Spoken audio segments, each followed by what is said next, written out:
So yeah, I took myself to my car, and then obviously my name came, and yeah, there was some some teary eyes. Like it's emotional.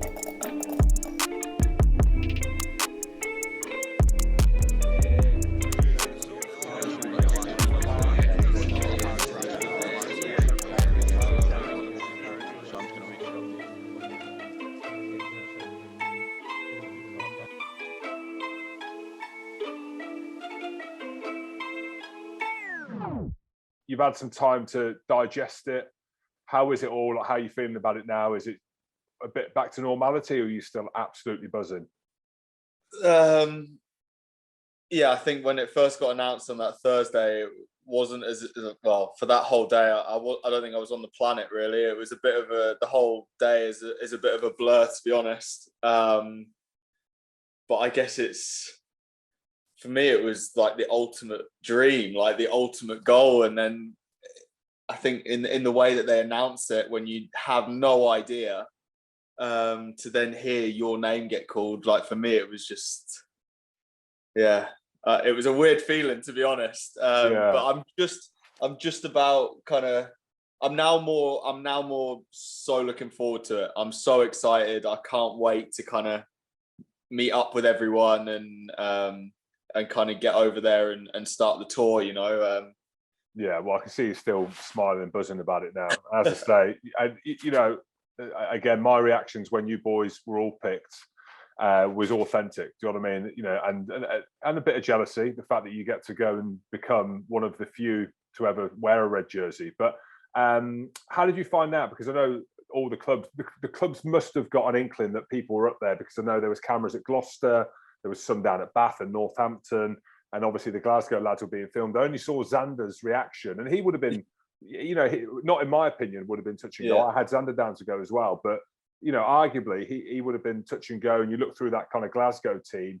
Who else? Fraser Brown probably was in with a shot as well last season. Definitely last season off the back of some of his performances. So where were you when you found out? I kind of know, but if you just tell the masses where you were. Well, we'd finished captain's run, so we knew captain's run had been moved so that everyone could watch the announcement, and yeah, basically I couldn't. I had to. I was sat in my car and watched it myself, and the fact that it was 10 minutes behind schedule as well didn't really add to the nerves or the tension. And the reason I did that was, I wanted to just be by myself, whether it was good or bad news. You know, like everyone up at Glasgow kind of knew. I knew either way I wouldn't have been far away. And that's harder as well. That's harder as well, isn't it? Yeah, I didn't want the whole build up, squad announcement. We're all sat there, and if I hadn't have been named, I knew I'd have been in discussions. Like I knew I would have been reasonably close, and I just didn't want, not like the sympathy vote, but I just didn't want like everyone coming up to me being like, "Oh, sorry, blah blah blah blah blah." I kind of wanted to just have that on my own. And then on the flip side, if I was in, which thankfully I was, I wanted to just have the moment to myself, just to digest what had happened. Because yeah, it's pretty special. So yeah, I took myself to my car, and then obviously my name came, and yeah, there was some some teary eyes. Like it's emotional.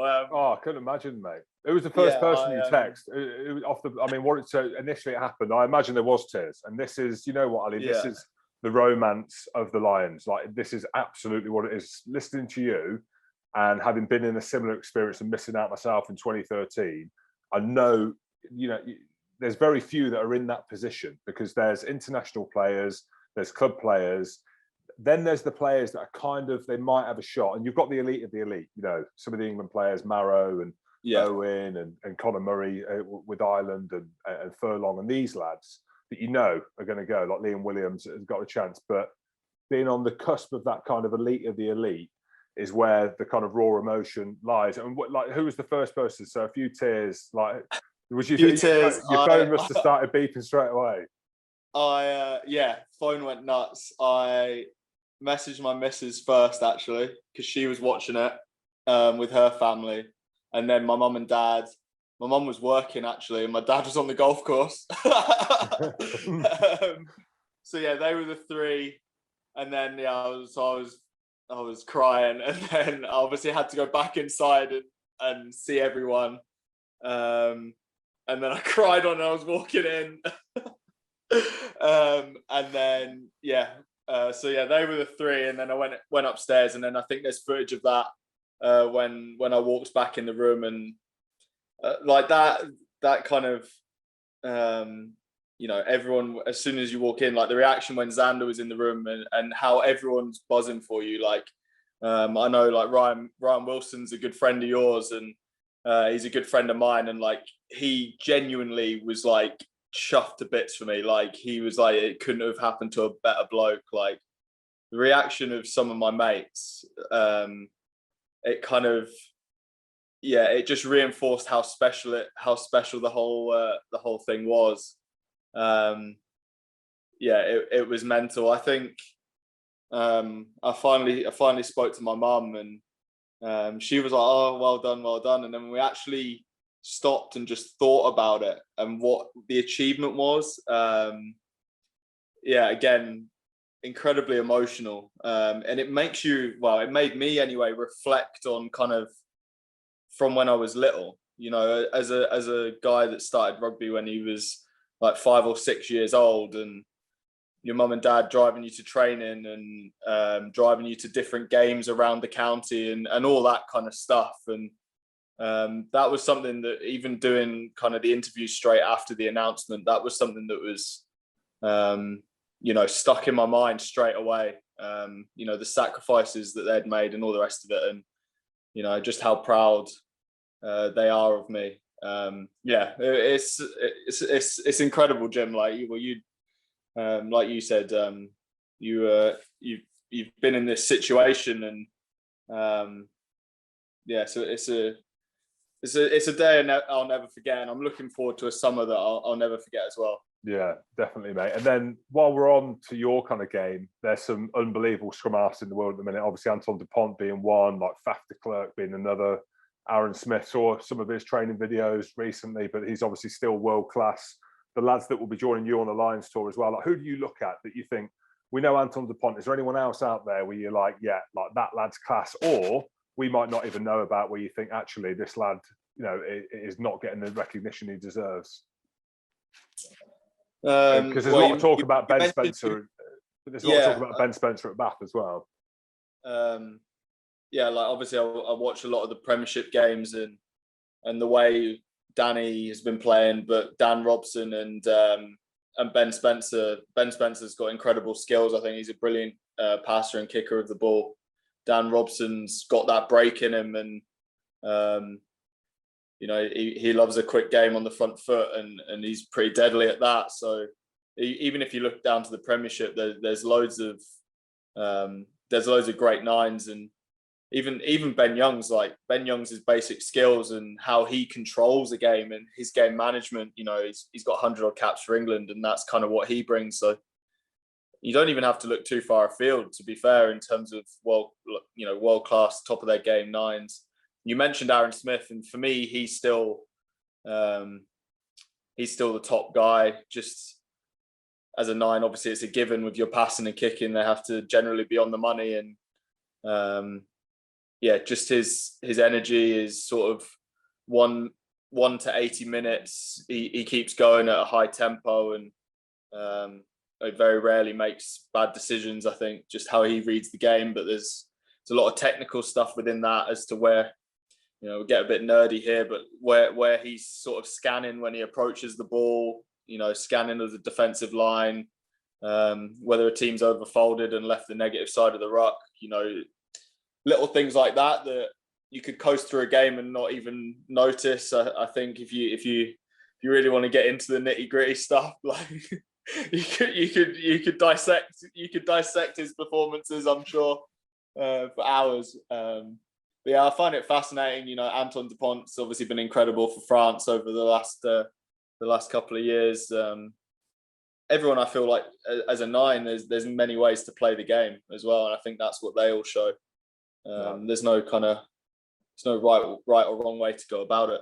Let's look forward then, because I know, like, at some point it's going to be about business, right? All this smiling and loving life, and do you know what I mean? And so you lads are meeting up sporadically, I think, before the tour with the Lions. But are you hearing anything about how it's all going to look? You know, you're talking about COVID bubbles and stuff like that. I mean, are you hearing anything about how the tour is going to be as unusual as it probably is? Again, yeah, heard very, very little, to be fair, that's not probably out there already.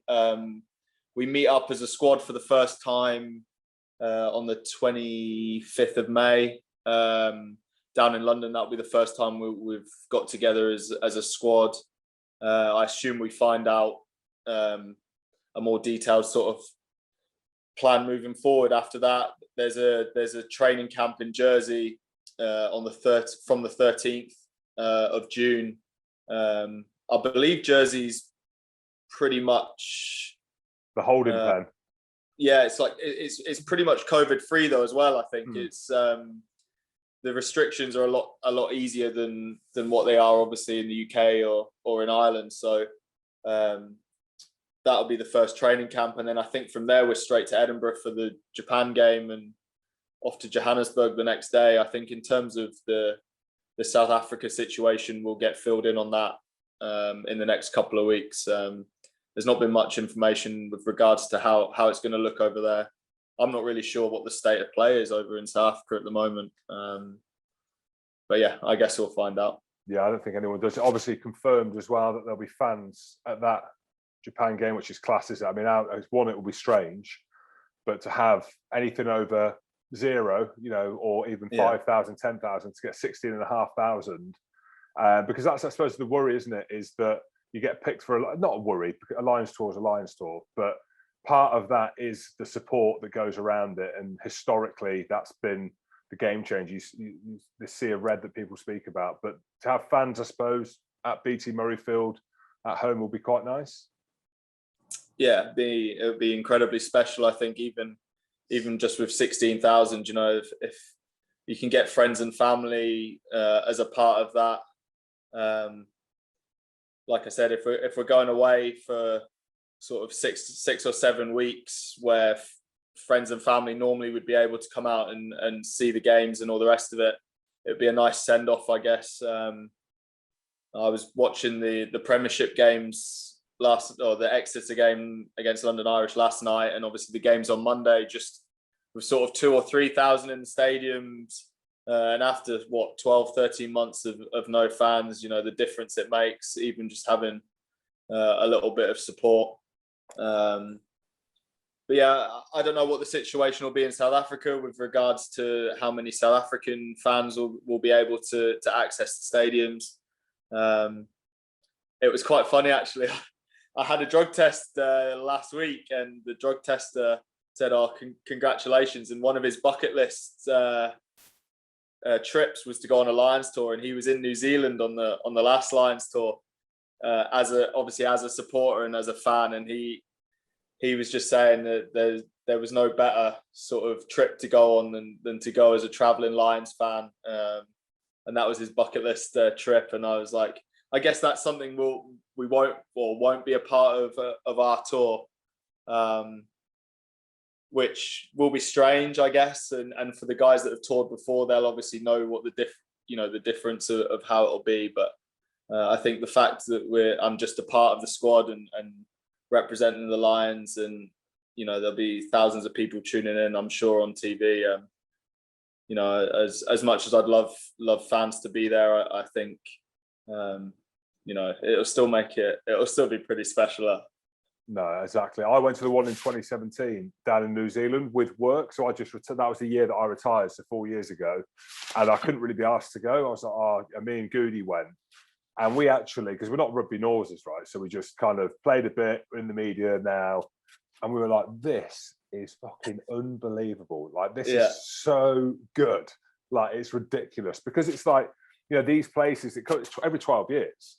And you know what, speaking to the South African lads, I spoke to Evan Etzebeth, and we spoke to Faf de Klerk, Piers Spies, and John Smith today. And for me, in the kindest possible way, I feel like there's an arrogance around the South Africans, right? And the Kiwis and stuff like that. It's like, it's all about them. And that's probably a good way to be. And that's the way that they've done it. And chatting to them, I was like, look, you know, won the World Cup, the 1995, winning the World Cup at home, Nelson Mandela, then the 97 Lions tour as well. And then being world champions in 2009 again, off the back of 2007 World Cup, sorry. And then now it's the same again. Is it just another tour? And they're like, no. They're like, they understand the magnitude. They feel the magnitude of a Lions tour. Comes around every 12 years. There'll be a couple of lads potentially that will still be involved from the one from 2009. But when you look at this South Africa team, Ali, they haven't played since the final in 2019. But my goodness me, look at the profile of the team. Look at some of the players I've just mentioned, like Faf de Klerk's carving up at Sale, you know, Evan Etzebeth, just to name two players, really. What do you make of South Africa? Have you played against South Africa before? Once. I was on the bench when they came to Murrayfield 2 autumns ago. Must be a couple of autumns ago. Yeah. I mean, your game will suit playing against South Africa, but we saw what they did to England. Like, how excited are you to play against them? You know, some world-class players like Chesley and Colby as well. Like, he's obviously on fire at Toulouse. But what do you make of South Africa when you watch them? Oh, I mean, they're an incredibly physical team. But you know, with you've mentioned it, you know, with Faf at 9 and Colby, you know, their back three. They're also, you know, they've got a lot of bases covered in terms of whether they want to play quickly, whether they want to go through you, whether they want to, you know, play a kicking game. And I think, you know, the fact that, okay, they haven't played since the World Cup, but they are the current world champions. You know, I think that makes it extra exciting. You know, that you want to put yourself up against the best, and you know, I know they've not played for since 2019, but they are the best. They are the best team in the world at the moment. So it's a massive challenge.